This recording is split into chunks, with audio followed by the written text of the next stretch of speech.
بالله أضبكي جال محمد سياد برا يكعنكي أكتوبر غيبتي كوبات محمد سياد برا أوجي محمد سياد برا أبكوجي عبد الله يوسف حسن وحال قد لي علاديه تلالكا أبوجي برا عبد الله يوسفنا إسنا وحال قد لي دقالدي سكية إسقوا مديها وعلى مركز سيفكا وغتغي تدواني أوكلاها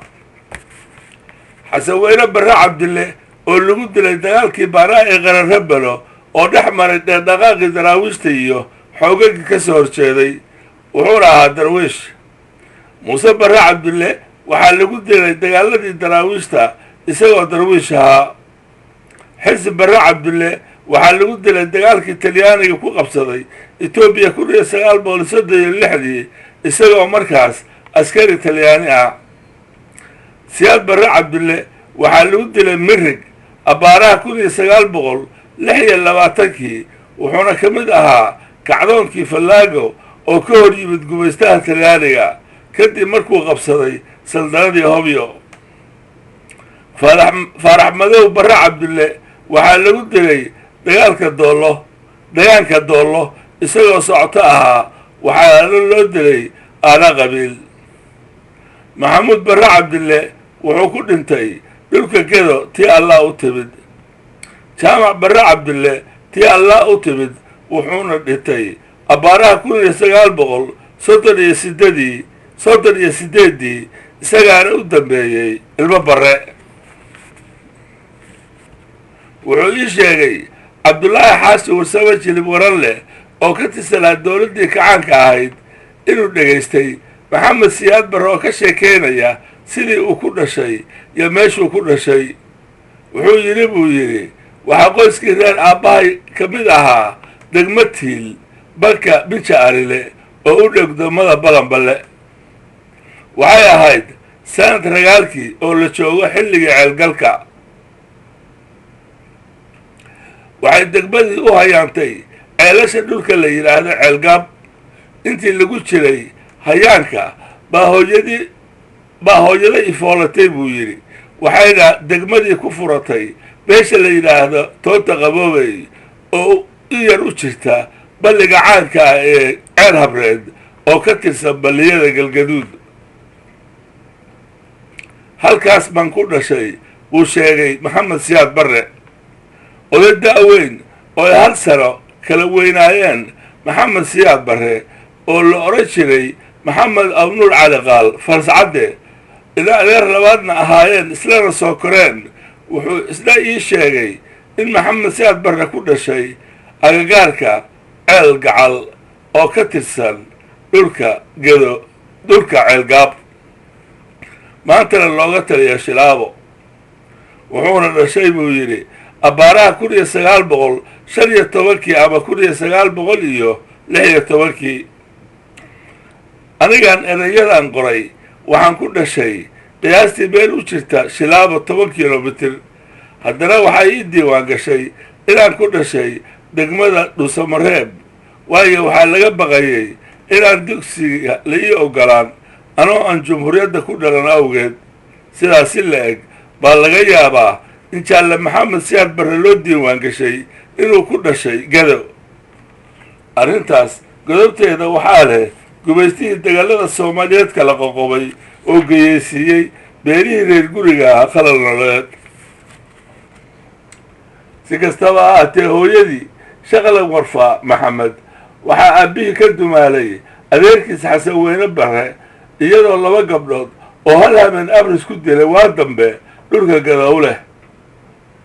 waxaa kale oo hooyadii aabbihii u dihatay 2 gabdhood oo kale ah faadimo siyaad barre oo u dadashay cali dhooro muuse iyo xaliimo siyaad barre oo u dadashay cali nuur aadan siyare iyo aw cali camar waxaa kale oo la dhashay 2 gabdhood oo kale ah faadimo siyaad barre oo u dadashay faarax maxamed ciise gurey iyo xaliimo siyaad barre oo u dadashay jaamac xisi gabdhaha la dhashay maxamed siyaad lababa waa isku magac markii la jabiyey dhaqdhaqaaqii guniwadiidka ahaa ee daraawisheed oo jifada maxamed siyaad barre ee reer kooshin waasdiini badi ku tirantay iyadoo daraawiish la safnayd iyo weliba qaar tiro badan oo tolkiis mareexaan ah kuna dhinteen daraawiish rag reer barre cabdulla ah ayaa qoyskii reer siyaad barre waxay u tillaabeen dhulka gado oo markaas carro nabadeeda waagaasna dhabarkaa lagu siday maxamed hooyadiina waxay dhimatay isagoo weli cunugan weynaana aabbihii ayaa dib ugu soo noqday dhulkay hore uga guureen wuxuuna soo gaaray qaybo ku harsanaa oo reer barre cabdullaah wuxuu la kulmay kacdoonkii fallaaga uu hogaaminayey naahir cumar samata rooble wuuna ku biiray kacdoonkaas markii siyaad la dilay oo maxamed weli wiil yar yahay ayaa adeerkii jaamac barre dib ilmo siyaad ugu soo ceshay dhulkii doh aalgaab iyo galgaduud ay horey u degi jireen dhulkan baa maxamed ku qaangaaray wuxuuna ka qortay askarta talyaaniga beledweyn 1936 wuxuuna ka mid noqday korba sabtiya booliisi afrikaana talyaana wuxuuna galay dagaalkii talyaaniga iyo etoobiya markii la qabsaday etoobiyana waxaa loo soo bedelay xaafuun oo maxaabiistii dagaalka ee xabashida oo ka shaqaynaysay warshadii midaxa ee xaafuun horjoogo ka noqday xanuun lagu sheegay riyaax baa ku dhacay kadibna waxaa loo soo gudbiyey xamar markii uu geeriyooday adeeradii kii ugu dambeeyey waa jaamac barre e yahayna weli inan da'yar baa dani ku qasabtay inuu dib ugu soo laabto dhulkii miyiga oo uu oday u noqdo agoontii iyo xaasaskii badnaa ee reer barre cabdille wuxuuna markaas ka dumaalay adeerka jaamac barre faadumo muuse fiqi oo hore u dhashay cabdidhuux jaamac barre iyo ashkare jaamac barre abbaaraha 2 sano ayuu u xoojinayay agoomihii reerkooda isagoo markaas dhowr iyo 20 jir ah wuxuu noqday mas-uul reer ballaaran waxayna noqotay bilowgii xilqaadnimadiisa kadibna wuxuu dib ugu noqday askartii intii uu